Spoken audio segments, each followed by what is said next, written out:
Severance fans, welcome back to Tori Talks with Dr. S. I'm Tori, this is Dr. S. Today we'll discuss Severance Season 2, Episode 5, which is called Trojan's Horse. I can't believe we're already at Episode 5.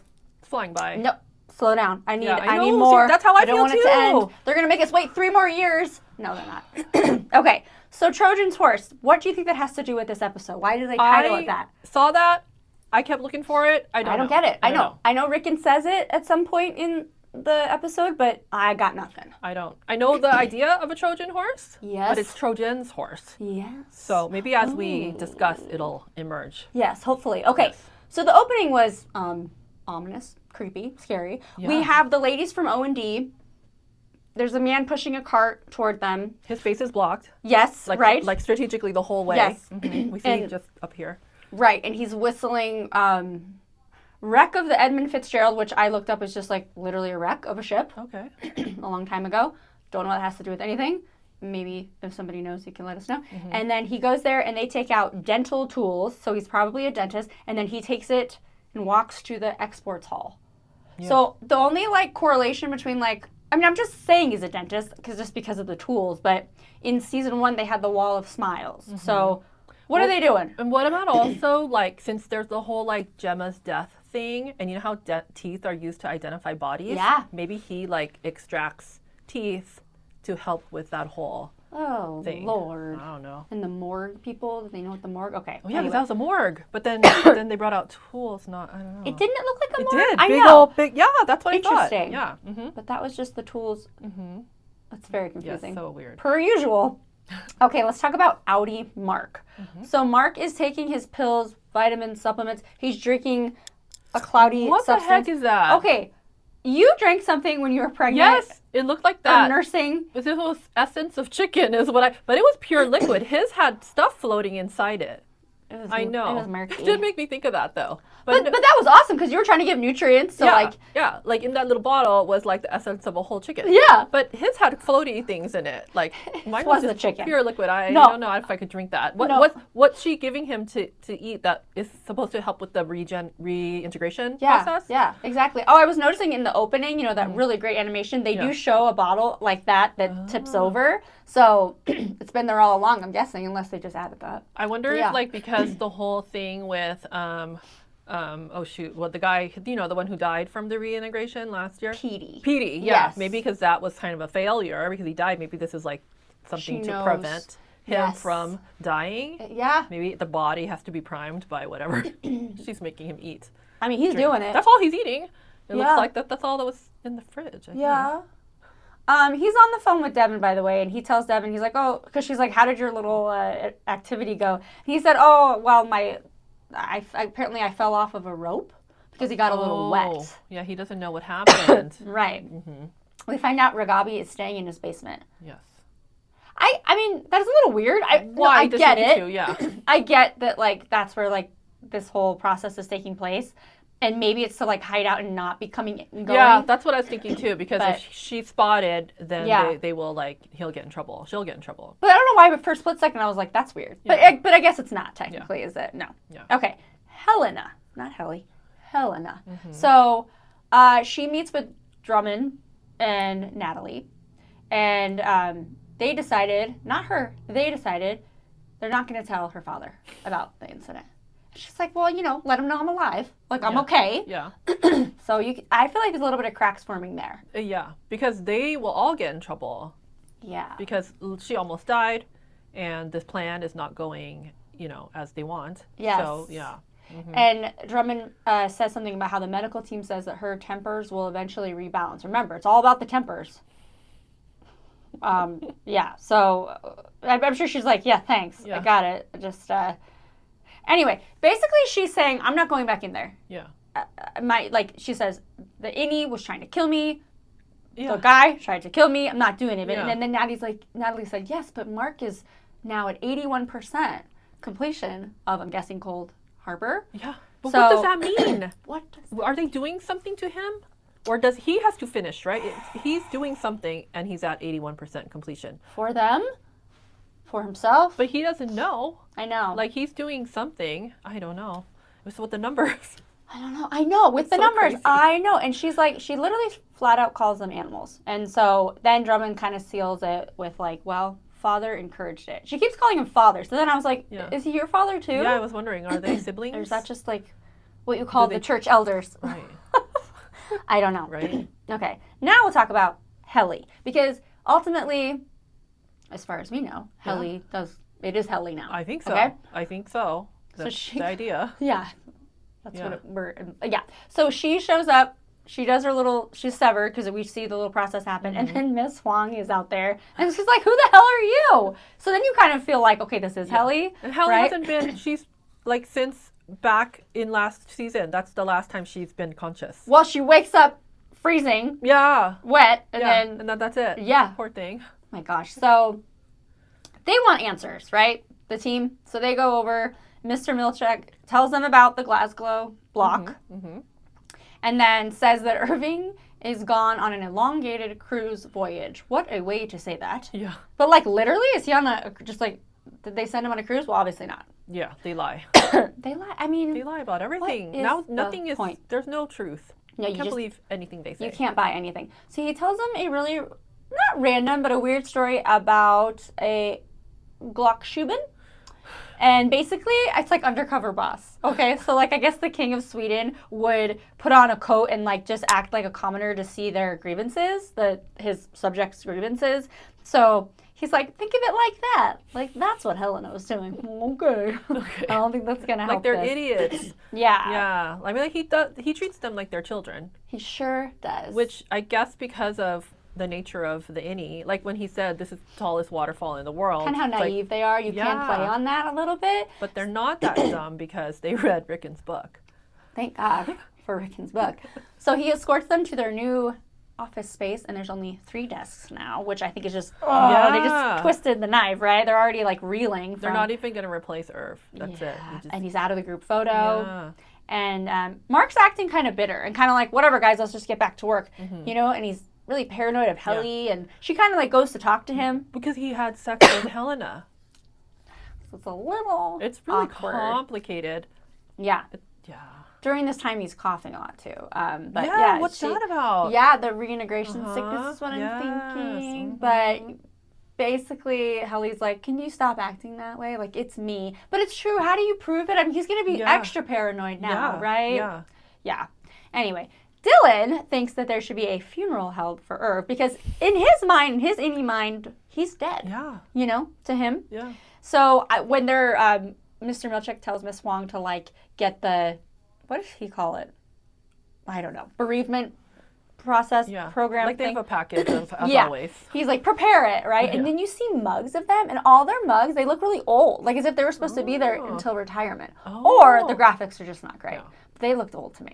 It's all very, very regimented too. Like Yeah. here it is. This is what we do when there's a funeral, as if it was just like these things happen. Yeah, like they thought of Yeah. this. And how Like, many minutes you'll spend doing each part of the protocol. Yeah. Miss Wong, though, before that says something like, why are you treating them like they're people? She's vicious. Hello. She's a little kid and she's saying these She things. says you shouldn't have a funeral because then you're treating them like they're people and not like who they really are. Yikes. Who are they to you? Yeah. So they get their 9 seconds of remembrance for Irv. And then you see that it says that, like, instead of, like, you know, when someone dies, it's like their birth date to death date. It says his quarters. Oh yeah. The quarters that he's in. So then that would mean that he was there for 3 years if you do the math, right? And, you know, Dylan has, like, a really funny little eulogy for him. It was really apropos Yeah. of their dynamic and their relationship. And I thought it was kind of funny when he was eating Irv's watermelon ear. It was kind of Vincent van Gogh-ish. And, you know, I mean, in a way, Irv is kind of like a painter, right? Oh, so it was interesting. Maybe that has nothing to do with it at all. Mark is still acting maybe aloof and kind of checked out and just, I feel like he's like, doesn't know how No. to act. I don't think so either. And is he like, I mean, whatever he's taking, it's going to affect him inside and out because, Yeah. right? So, you He's know. just irritable. Yeah. But kind of also like, yeah, being kind of nasty. Yeah. And then I don't think Dylan is very happy with the way he's acting. So he says, so did you tell Helly about Miss Casey being your Audie's wife? Yeah? No. So that's weird. That is weird. But yeah, that's when Helly says, okay, can you stop being an a-hole? Mm-hmm.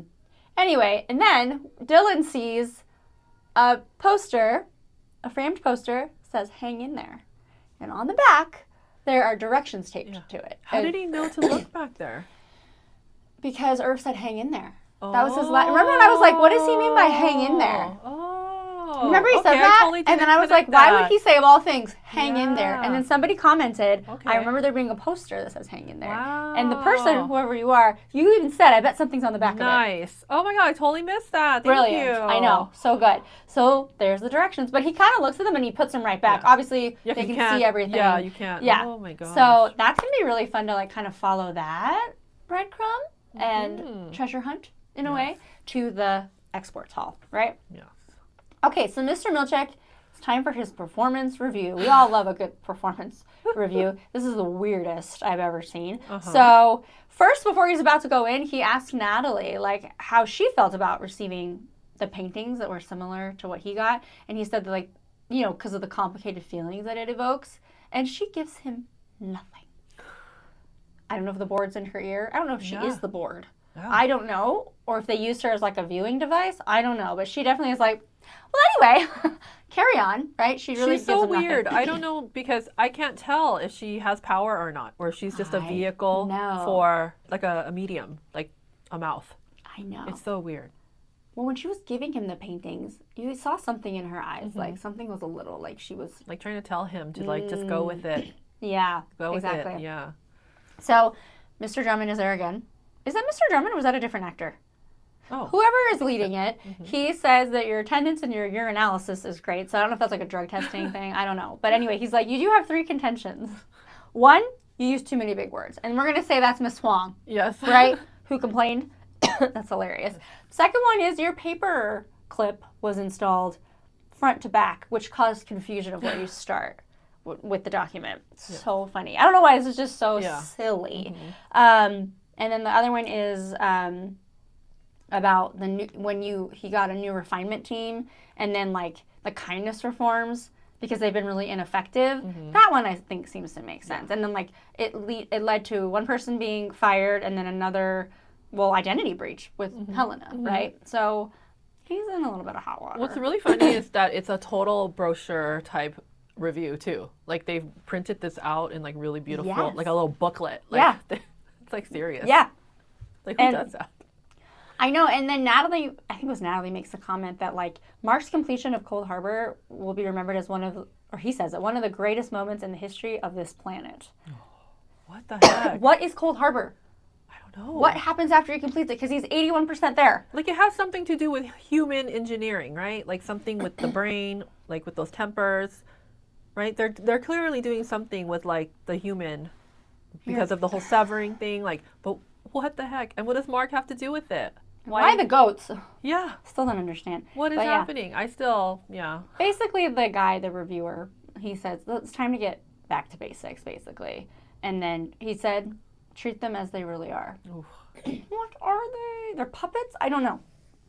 All right. Anyway, so next is, let's see, Mark goes to leave. Oh, when Mark goes to leave down the elevator, Mr. Milchick stops him. Yes. He's very cold with Mr. Milchick. And then he's condescending to him. He's kind of like, he's just kind of being a little bratty with him. And then Milchick's like, fine, man, I'm going to spit it back. And he asks if Helly knows that you, slept with Helena Egan, leader in waiting of this company. Mr. Milchick's like not having it anymore. I know. Helly didn't hear that, right? Or did she? I don't think so. No. But it's a threat. Yeah. Ooh. So really, like, we're seeing a different version of Mr. Milchick now, because he did say he had a plan. Is it to bring it down? Yeah. All right. So then later on, Rickon is working on his innie version of his book, right? And Devin doesn't love it. No. And I am now getting a little suspicious of Rickon. Yeah. Because he's supposed to be anti. Yeah. So. No, it's self-serving because he's like, oh, this is great money. And he kind of throws it in her face that, like, this gives you the lifestyle, like, that, this book affords you. Like, don't you like... Anyway, I don't like how he was acting in this episode. All right, now let's talk about Irv. Oh, yes. He's good at stuff. a payphone. And then he says something on the phone. I think they knew what my innie was up to. Who is he talking to? Who is he talking to? I don't know. Could be Miss Cobell. Mm-hmm. Could be, for all we know, Helena. Could be Ragabi. But I think they know what my innie was up to. Wouldn't be Helena, huh? I'm going to guess it's somebody we already know. Yeah, right? Like, how could it just be some random... That's going to be a really cool, big reveal Yes. when we find out. Irv's like my favorite character. Yeah, he's the best. The most interesting person to like, I want to know more. I know. I'm so glad we got to see him. Like, Yes. they're not like writing him out of episodes for a Yes. while. So there is a white-haired man in a car watching. It's Bert, everybody, because he's like, you know, why are you following me? And he's like, well, you know, when somebody comes to my door and starts yelling my name, I definitely would like to know what that's about. Yeah. Um, So he was a severed employee, Bert, which I think in the beginning I was like, is he severed? Is he not severed? But he's severed. Yeah. And he doesn't know what's going on Right. with Irv, but he knows there's something. Yeah. And Bert's boyfriend is not happy with that. Why wouldn't would be either? Fields. Yeah. Fields did not love that. And he asks him if he was severed when that happened, when he showed up. Anyway, he says he was fired. Bert was fired because he had an unsanctioned entanglement, the way they use that term, with another worker. And I'm guessing he thinks that's... he put it together. It must be. But Irv doesn't know. Audi Irv doesn't know. So it's like, yeah. But I wonder if the whole like love transcends thing is going to trigger him to like have the crossover like memories. Well, he invites him over for ham because they had to end up canceling their trip to Milwaukee because Yeah. Fields was so upset about it. So we'll see what happens. It's going to be so good. So then, at the end of the episode, we have Ragabi going through Gemma's things to kind of spark memories for Mark while he's going through the reintegration process. And then they come upon her ashes. But it's not her ashes, right? Because She's not dead. she's not dead. So then she says, well, they know people at the morgue. They probably know people everywhere, first of Yeah. all. This is the city of Kier, Yeah. right? Right. So who's in there? I don't know. Could be anybody. Right. So anyway, Mark starts hearing Gemma, Miss Casey's voice about your innie, or your Audi can parallel park in this many seconds, and like all the things that the wellness Right. visit, right? She would say it to him like as his comfort, like Yes. his self-care type thing. Yes. So then he starts hearing it, and then all of a sudden he's there, and then all of a sudden he comes out in the hallway, and there's Miss Casey, Gemma. But I'm sure to him, because if you see those pictures of him with his wife, and she's got like her hair's like nice and long, and then who he sees is Totally different. Yeah. totally different version of his wife. It's Miss Casey. Yeah. And that's the end of the episode. That's crazy. This is getting really good.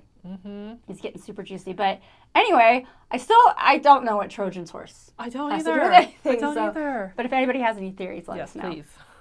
All right, that'll do it. Thank you so much for watching. Bye-bye.